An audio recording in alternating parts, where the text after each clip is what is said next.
오늘 우리 함께 나누실 말씀은 출애굽기 7장 14절부터 25절까지의 말씀입니다. 출애굽기 7장 14절부터 25절의 말씀 우리 함께 합독하시겠습니다. 여호와께서 모세에게 이르시되 바로의 마음이 완강하여 백성 보내기를 거절하는도다. 아침에 너는 바로에게로 가라. 보라, 그가 물 있는 곳으로 나오리니 너는 나일강가에 서서 그를 맞으며 그 뱀 되었던 지팡이를 손에 잡고 그에게 이르기를 히브리 사람의 하나님 여호와께서 나를 왕에게 보내어 이르시되 내 백성을 보내라. 그러면 그들이 광야에서 나를 섬길 것이라 하였으나 이제까지 내가 듣지 아니하도다. 여호와가 이같이 이르노니 내가 이로 말미암아 나를 여호와인 줄 알리라. 볼지어다 내가 내 손의 지팡이로 나일강을 치면 그것이 피로 변하고 나일강의 고기가 죽고 그 물에서 악취가 나리니 애굽 사람들이 그 강물 마시기를 싫어하리라 하라. 여호와께서 또 모세에게 이르시되 아론에게 명령하기를 내 지팡이를 잡고 내 팔을 애굽의 물들과 광들과 운하와 못과 모든 호수 위에 내밀라 하라. 그것들이 피가 되리니 애굽 온 땅과 나무 그릇과 돌그릇 안에 모두 피가 있으리라.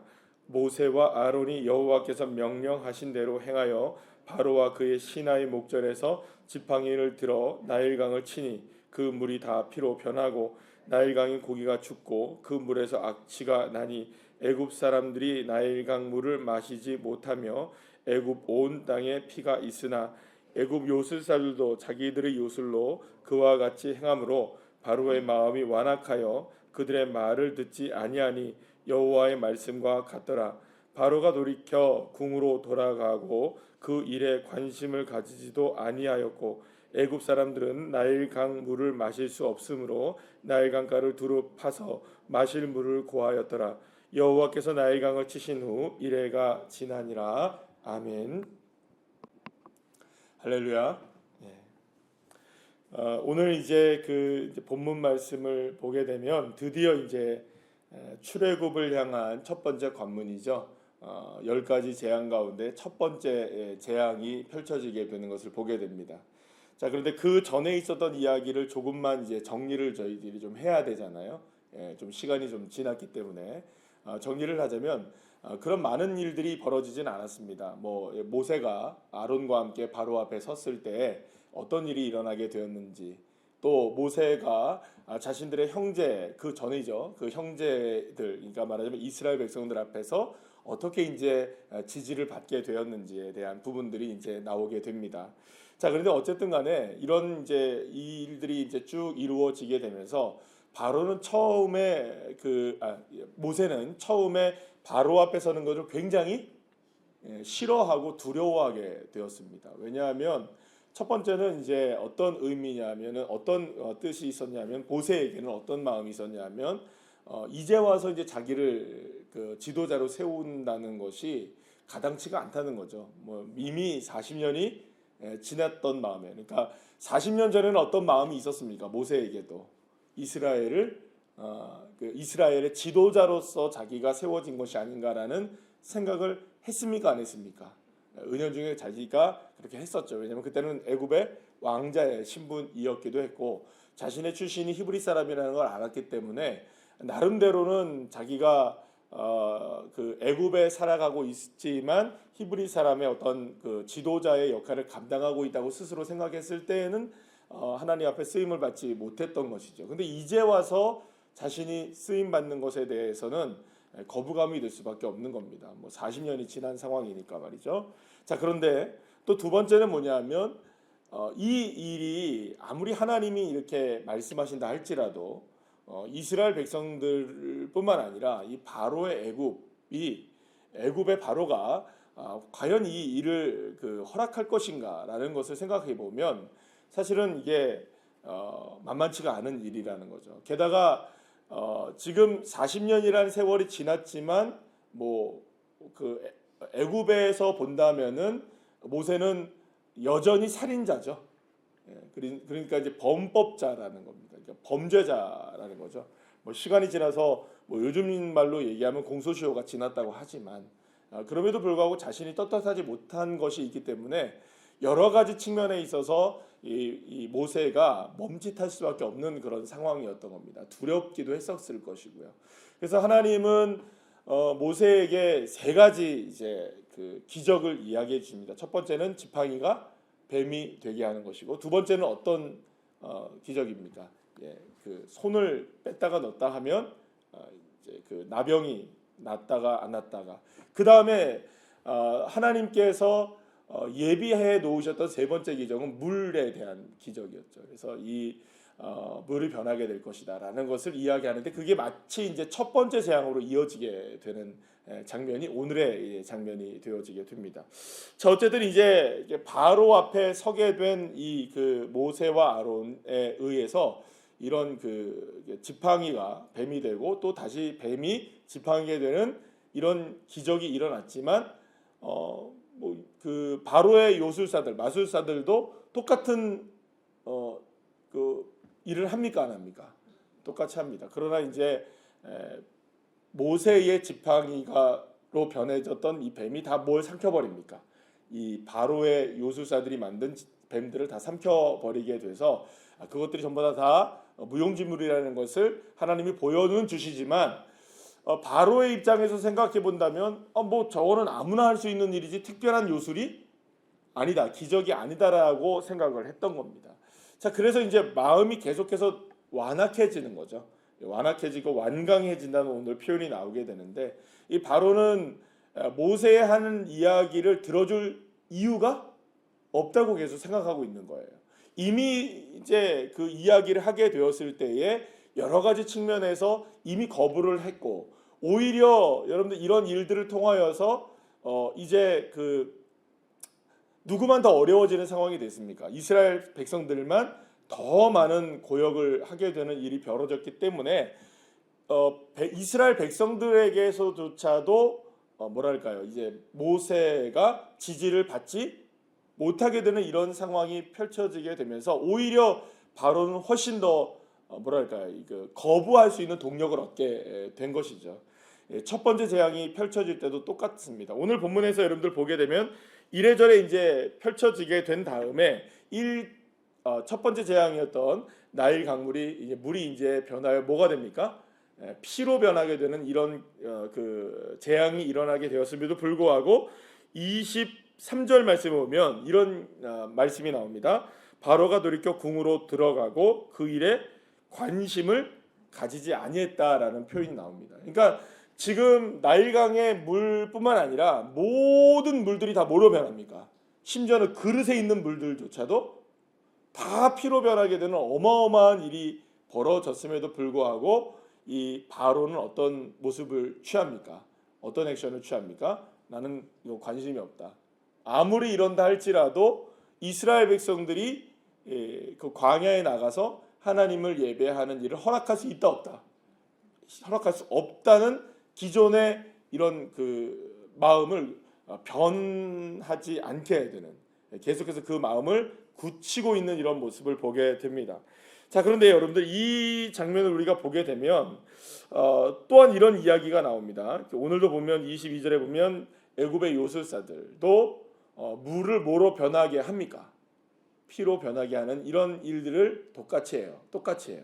자, 요즘에 그 명절만 되면은 방송국에서 하는 그 특별 방송 이런 게 있습니다. 다 마술사들이 나와서 마술을 하는 것들을 좀 보셨습니까? 안 보셨습니까? 그런 일들이 있어요. TV를 안 보시는 분들이야 잘 모르시겠지만 저도 뭐 잘 보진 않았습니다. 근데 보니까는 이번에도 TV를 이렇게 돌려서 이렇게 보니까 마술 이런 것들이 나오긴 하더라고요. 자, 그럼 마술을 보면 여러분들 놀랍습니까? 안 놀랍습니까? 막 이렇게 막 뭐랄까요? 막 카드로 막 뭐 마술을 하고서 마치고 막 이렇게 변하고 저렇게 변하고 하는 일들 보면 참으로 놀랍죠. 야, 저걸 어떻게 맞추지? 저걸 어떻게 저렇게 변화시키지? 저렇게 어떻게 하지라는 생각을 하십니까? 안 하십니까? 예, 해요. 그런데 여러분들 그것도 철저하게 그들은 계산해서 미리 준비한 것을 이렇게 속임수로 보여주는 거죠, 결국에는. 그러니까 여러분들 물이 예를 들어서 물이 있는데 물이 피로 변하게 되는 것을 마술사들도 할 수 있는 것은 있는 것이지만 미리 다 어떻게 해놔야 됩니까? 내가 준비를 다 해놓고, 그죠? 내가 이미 준비를 다 해놓고, 뭐 예를 들어서 이겁니다. 이렇게 했는데 여기서 갑자기 비둘기가 나와요. 그런 맛을 있습니까, 없습니까? 한 번도 안 보셨습니까, 여태까지? 여기서 이렇게 딱 하면 비둘기가 뭐 나온다고 칩시다. 그럼 비둘기를 이미 준비해내야 될까요? 아니면 갑자기 그냥 여기서 비둘기가 그냥 알을 까고 만들어갖고 그냥 확 나온 걸까요? 그쵸? 준비를 해놓은 겁니다. 어떻게 준비했는지는 우리가 알 수는 없으나 미리 준비한 것이 그렇게 된 거겠죠. 예를 들어서 모세가 지팡이로 뱀이 됐다가 뱀이 다시 지팡이가 된 것은 정말로 그 지팡이를 뱀으로 만드신 하나님의 능력으로 된 것이지만 애굽의 요술사들이 지팡이를 뱀으로 만들거나 물이 피로 만들어진 것은 이미 준비된 것을 가지고 한 것이죠. 누가 준비한 겁니까? 내가 준비한 겁니다. 내가 준비한 거. 그럼 여러분 지금의 이런 그 기적의 대결이 일어나고 있잖아요. 기적의 대결들이. 그러면 기적의 대결들이 일어나고 있을 때 이 기적의 대결들 속에서 한쪽은 하나님이 하신 기적이고 한쪽은 누가 준비한 겁니까? 자기 자신들이 준비한 쇼였던 겁니다. 그러면 여러분 이 쇼는 가면 갈수록 난이도가 어려워지잖아요. 그죠? 그러니까 하나님의 그 기적이 난이도가 자꾸 어려워지면 어려워질수록 인간은 따라갈 수 있을까요? 없을까요? 한계가 나오기 시작하는 거예요. 여러분 이제부터 시작되는 그 10가지의 재앙의 모습들 하나하나 여러분들 보시기 바랍니다. 처음에는 좀 따라합니다. 그런데 그 다음부터는 따라할 수 있을까요? 없을까요? 없게 돼요. 여러분들 우리나라 선수 우상혁 선수가 높이뛰기를 하잖아요. 그럼 높이뛰기를 할 때 2m 몇을 넘는단 말이에요. 그러면 넘다가 도저히 못 넘죠. 계속 넘습니까? 네. 계속 못 넘잖아요. 예를 들어서 역기를 든다 했을 때 역도를 한다. 그러면 계속 듭니까? 이렇게 막? 어느 순간에는 한계가 온다고요. 한계가. 인간이 할 수 있는 한계가 있다고요. 그러나 인간이 할 수 있는 한계가 오기 전까지는 계속 뭘 합니까? 사람들은 도전을 하고 거기에 대응을 하고 이렇게 뭔가 계속해서 자기가 뭔가를 하려고 하는 모습들이 보여지게 되는 거죠. 자, 지금 그러면 이 바로의 모습을 통해서 우리가 볼 수 있는 건 뭐냐면 바로든 요술사든 사람들의 모습들이든 계속해서 지금 나오고 있는 이런 모습들이 우리가 보게 되면 무엇과 무엇의 충돌이냐면 결국 내가 하려는 것에 대한 충돌이 계속 일어나게 되는 겁니다. 왜 마음이 완악해지고 왜 마음이 풀어지지 않고 왜 하나님 앞에 복종하지 않고 순종하지 않는지 아십니까? 그 정도는 누가 할 수 있는 겁니까? 내가 할 수 있는 거예요. 그 정도쯤은. 그럼 여러분 진짜 신앙이란 뭘까요? 신앙, 믿음이라는 뭘까요? 그것조차도 내가 할 수 없습니다라는 고백을 하는 것이겠죠. 아니 내가 할 수 있습니다. 여러분들 여기서 지금 여기까지 올라오는 제가 저 자리에 앉아 있다가 지금 강대상까지 올라오는 건 누구의 힘으로 할 수 있습니까? 지금 누구의 힘으로 한 거예요? 주님이 막 저를 막 떠받쳐 들여서 막 여기서 구름 타고 이렇게 오게 하셨습니까? 아니죠. 제가 걸어왔죠. 제 힘으로 왔죠 지금까지. 여러분 새벽에 오늘 나오실 때 운전을 하고 나오시든 걸어서 오시든 누구의 힘으로 나오셨습니까? 여러분들의 힘으로 나오셨습니까? 아니면 무슨 뭐 가만히 있는데 여기까지 그냥 뿅 하고 여기 오셨습니까? 여러분들의 힘으로 오셨죠? 그러나 우리는 고백하는 겁니다. 설령 내 힘으로 여기까지 왔다 할지라도 이 힘의 근원은 여호와 하나님이십니다. 이게 믿음이죠? 근데 이 믿음이 그냥 우리가 할 수 있는 것에서는 별로 나타나질 않아요. 우리가 이 정도쯤 할 수 있을 때는 별로 나타나지 않아요. 내가 할 수 있는 능력 안에서는 이거는 누가 한 것이라고 얘기를 합니까? 그냥 뭐 내가 할 수 있지. 그러면 진짜 믿음은 어디서부터 시작될까요? 아무리 내가 할 수 있는 것이라 할지라도 이것조차도 누구의 은혜입니다. 하나님의 은혜이고 하나님의 능력이시고 하나님이 하게 하지 아니하시면 나는 할 수 없습니다. 그럼 모든 것들의 출발은 어디서부터 시작되어야 되나요? 내 호흡부터, 내 손동작부터, 내가 눈을 뜨는 것에 이르기까지. 그리고 쉽든 어렵든 우리가 그거는 여러분들 눈 뜨는 게 쉽습니까? 어렵습니까? 말하는 게 쉬우십니까? 어려우십니까? 네. 호흡하는 게 쉬우십니까? 어려우십니까? 지금의 건강 상태로 얘기하자면 쉽죠. 너무 쉬운 일이죠. 그러나 쉽고 어렵고를 다 떠나서 쉬운 문제이든 어려운 문제이든 모든 것을 가능하게 하시는 분은 누구이실까요? 여호와 하나님이심이 정말로 믿어진다면 우리의 삶에 있어서의 모든 것의 열쇠는 누구에게 있는 겁니까? 딱 하나입니다. 여호와 하나님. 그분이십니다. 그럼 여러분, 우리의 삶에 있어서 저와 여러분이 지금 살아가는 삶에 있어서 뭐만 붙잡으면 될까요? 하나님 한 분만 붙잡으시면 되는 겁니다. 예. 하나님 한 분이 우리의 모든 것이자 전부가 되는 것이죠.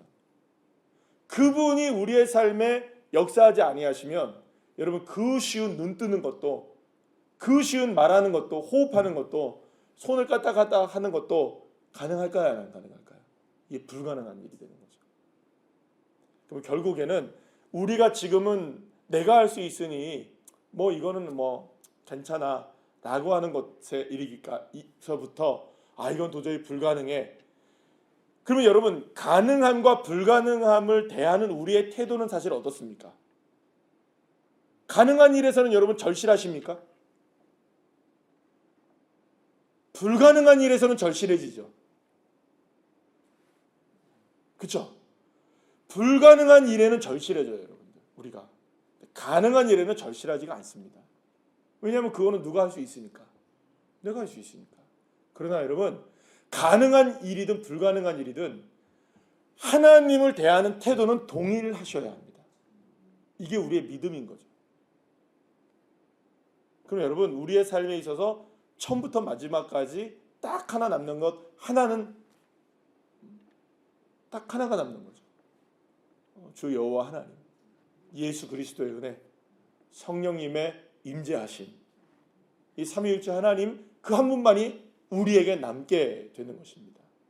결국에는 여러분들 이 그 10가지의 재앙을 통해서 하나님이 하나하나를 보여주시는 작업들을 통해서 여러분들 그 무엇이 무너지게 됩니까? 마지막에 10가지의 재앙을 가게 되면 바로가 무너지죠. 그죠? 완전히 포기합니까? 안 합니까? 완전히 포기하죠. 그러나 완전히 포기합니까? 안 합니까? 그래도 안 해요. 결국 어떻게 되어야 여러분들 포기가 되어진 줄 아십니까? 죽어야 포기가 되어져요. 그거는. 그럼 여러분 처음부터 보세요. 10가지의 재앙과 홍해가 갈라지는 사건까지 나잖아요. 그죠? 그래야 바로가 포기를 하죠. 그러면 여러분 보세요. 처음부터 만약에 그저 내려놓고 포기를 했다면 어떻게 될까요? 이런 사단이 일어날까요? 안 일어날까요? 안 일어나죠. 그런데 왜 하나님이 이걸 보여주실까요? 인간이 그토록 가지고 있는 자아를 깨트리기가 쉽지가 않다는 걸 보여주는 겁니다. 계속해서 하나님이 여태까지 반복하는 게 뭡니까? 모세를 만나면서부터 지금까지, 그리고 또 계속해서 10가지 재앙이 나오기까지 계속적으로 하나님이 반복하시는 이야기가 뭐냐면 바로의 마음이 완악하여서 너의 말을 듣지 않을 것이다. 인간의 완악함이 어디까지 끝나는 줄 아십니까? 언제 끝나는 줄 아십니까? 죽어야 끝나는 겁니다. 그러면 결국에는 우리의 믿음의 출발점은 어디로 가야 될까요? 나의 죽음을 선포하고, 나의 자아의 죽음을 선포하고, 내 안에 나는 죽고 누가 사는 겁니까? 정말 예수님이 내 안에 사시는 거. 이게 우리의 인생의 어디가 돼야 될까요? 출발점이 되는 것이죠. 그럼 여러분 누구만 남는 겁니까? 정말로 예수만 남는 거죠. 그러면 여러분 이 말을 들으실 때 막 마음에 기쁨과 소망과 은혜가 막 넘쳐나셔야 되는데, 사실은요 이런 얘기를 전하면요 근심이 옵니다. 왜 근심이 오는지 아세요? 오히려 두려움이 오고 불안함이 와요. 왜 그럴까요? 정말 예수로 될까? 정말 예수가 정답일까? 정말 주님으로 충분할까? 아니, 이 얘기 말고 다른 얘기 없을까? 다른 방법은 없을까? 예수 외에 다른 얘기는 없을까? 다른 길은 없을까? 외람되게도 없습니다. 없습니다. 예수 하나밖에 없습니다. 이게 신앙의 싸움입니다. 계속해서 처절하게 우리가 싸워가고 있는 게 뭘까요, 여러분? 예수로 사는 것인가? 아니면 다른 것을 붙잡을 것인가? 그래요, 여러분, 많은 사람들이 요구합니다, 여러분들. 예수 말고 다른 거 없냐고. 예수 말고 다른 길 없냐고. 예수 말고 다른 걸 좀 얘기해 줄 수 없냐고. 여러분, 예수 말고 다른 거 얘기할 거는 많아요, 여러분들. 이렇게 하면 복 받는다, 저렇게 하면 복 받는다, 이렇게 하면 길이 생긴다, 저렇게 하면 방법이 생긴다, 이런 얘기 할 수 있을까요, 없을까요? 할 수 있겠죠. 있을 거예요, 여러분들. 그래, 여러분, 바로가 살 수 있는 길은 딱 하나밖에 없어요, 여러분들. 방법이 여러 가지가 있는 게 아니에요, 여러분들. 바로가 피해갈 수 있는 길이 이게 뭐 다른 길이 있는 게 아니에요. 그저 하나님 말씀에 순종 딱 하나 하는 거 하나밖에 없죠. 다른 방법이 있습니까, 없습니까? 없어요. 다른 길을 제시해달라고 얘기하지만 다른 길 없습니다, 여러분. 다른 길이라고 존재하지도 않습니다, 여러분. 오직 예수. 오직 예수예요. 오직 예수. 길을 가다 보면, 운전을 하다 보면 여러분들 일방통행이라는 단어가 나옵니다, 그죠? 근데 거기에 역주행이 시작되면 어떤 일이 벌어진 줄 아세요? 사고가 나요. 역주행. 일방통행인 거예요. 길은 원웨이, 딱 하나입니다. 오직 예수. 여기에 순종을 하면 여러분 길이 열려지는 것이지만 여기에 순종하지 않으면 길이 열려지지 않는 거죠. 근데 사람들은 뭘부터 이야기를 하기를 원합니까? 길부터 보여달라. 방법부터 제시해달라. 좀 나에게 무엇을 보여달라. 이것 말고 다른 것 없느냐. 자꾸 뭘 요구하는 겁니까? 나를 요구하는 거예요. 내가 할 수 있는 걸 좀 요구해요. 내가 좋아하는 걸 좀 요구하는 거예요. 결국은 이 싸움을 우리가 하고 있는 거겠죠. 결국은 누구의 모습일까요? 이런 모습이. 바로의 모습이. 나의 모습인 겁니다. 주님 그걸 깨트리기를 원하는 겁니다. 사랑하는 여러분, 이 말씀들을 통하여서 저와 여러분이 믿음의 용기를 가지시길 축복합니다. 내려놓음의 용기, 포기의 용기, 그리고 주님만을 따를 수 있는 믿음의 용기, 그런 믿음의 자녀들이 되시기를 간절히 축복합니다. 기도하시겠습니다.